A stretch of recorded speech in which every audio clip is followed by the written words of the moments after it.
Allah ya yi wa jajirtaccen mawaƙin nan 'yan ma'azar Barnowa kuma furodusa a cikin masana'antar Kariyo rasuwa. Allah ya karɓi ransa sakamakon gajeruwar rashin lafiya. Yanzu haka dai 'yan ma'azzam Allah ya riga ya masa cikawa lokacinsa ya yi.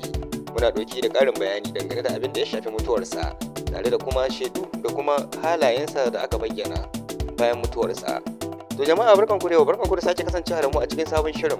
Idan yau ne ka fara zuwa wannan tashar tamu, to ka manta ka daure ka danna masa subscribe don ci gaba da samun shirye-shiryen mu cikin lokaci da labarun ɗaya bayan ɗaya. Allah ya karbi ran shahararren producer da kuma mawaki El Ma'azzam Barnowa.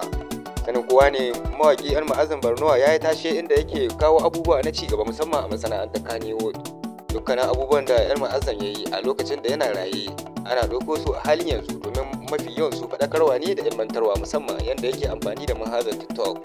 Yanzu haka dai producer El Ma'azzam ya riga ya mu gidan gaskiya, wanda wannan rashin ya kasance baki ɗaya ga duk wani mai kishi na arewacin Najeriya, kasancewar shi El Ma'azzam Barnowa ya kasance ɗaya daga cikin masu nuna kishin su karara akan arewacin Najeriya. An dai bayyana halaye masu kyau na El Ma'azzam Barnowa bayan rasuwarsa, inda aka tabbatar mu manema labarai cewa mutum ne mai taimakon na kasa gare shi, gashi da haƙuri, ba shi da abokin faɗa.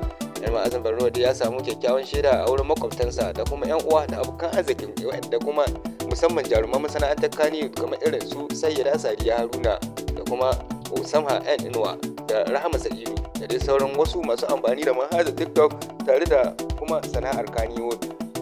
Yanzu haka dai El Ma'azzam Barnowa ya riga mu gidan gaskiya sakamakon gajeruwar rashin lafiya, inda aka neman al'umma da su masa addu'a da kuma fatan alheri, haɗi da nema masa gafara a wurin mahaliccinsa.